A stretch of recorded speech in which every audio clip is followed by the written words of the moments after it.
option is the minus front. With this option, whatever shape is on top will be subtracted from the one on bottom, kind of like a cookie cutter going into cookie dough. So if I click that, notice that this shape which was here just cut into this shape and disappeared. So now this shape has a special curve in it. Now I'm going to share with you the intersect. At this point, any of the shapes that are intersecting are going to remain, and anything that's not intersecting is going to go away. So you notice just the part that was overlapping remains.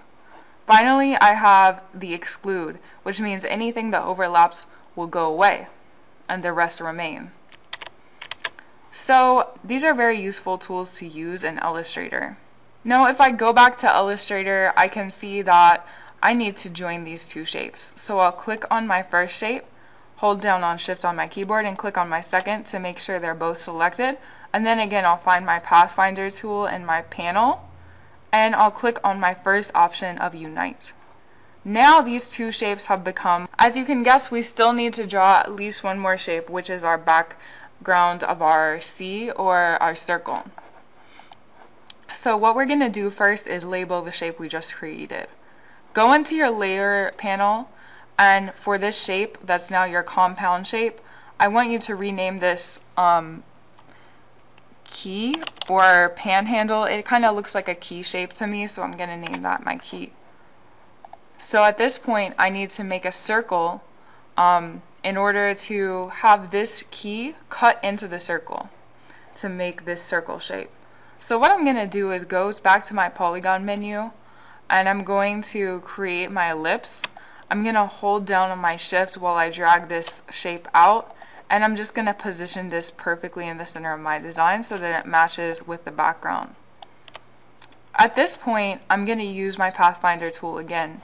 What I need to use is the minus front, which will basically get rid of any part that's overlapping. And I need to make sure though that my key is on top of my ellipse, because just like a cookie cutter needs to be on top of the cookie, my key, which is the shape I'm using to cut, needs to be on top of my ellipse. So the first way I can do that is by locating both shapes in the layer panel and simply taking this key and dragging it on top of the ellipse so that it's higher in the order. The second way I can do this is by right clicking on my key shape and going to arrange and then bring to front. That will bring that key on top of all the layers.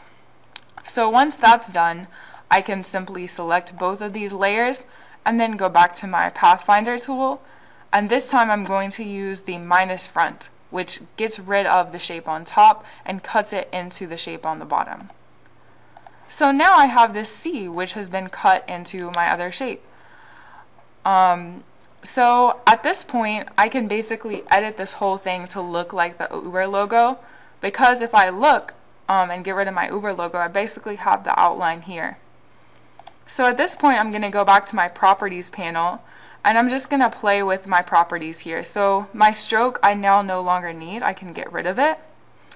And I can just add a fill of white to match the Uber logo.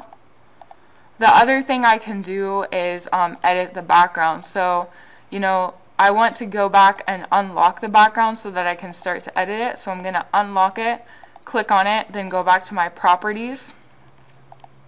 And now that this is selected, I can see it has no fill, so I can add a fill of black. And then I can simply add or get rid of this stroke. Now, even if I hide or delete my reference, you can see I still have this shape. So I'm finished at this point. I could edit this to be a new color if I wanted to. I can click on the background and then give it a fill. So if I clicked on the background, it has a fill of black right now.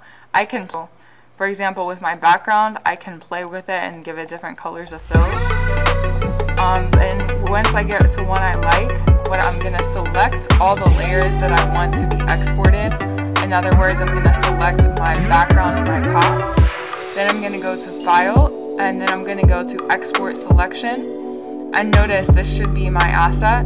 I'm going to export the asset back into the folder that I want, which is going to be on DDA1 folder. in my OneDrive, and then I'm gonna select the folder and just export the asset. Okay, so it should be in a folder type called 1x. That's normal. And at this point, what I'm gonna do is I'm gonna go back to my assignment. I'm gonna attempt to submit my assignment, and I'm gonna upload the file.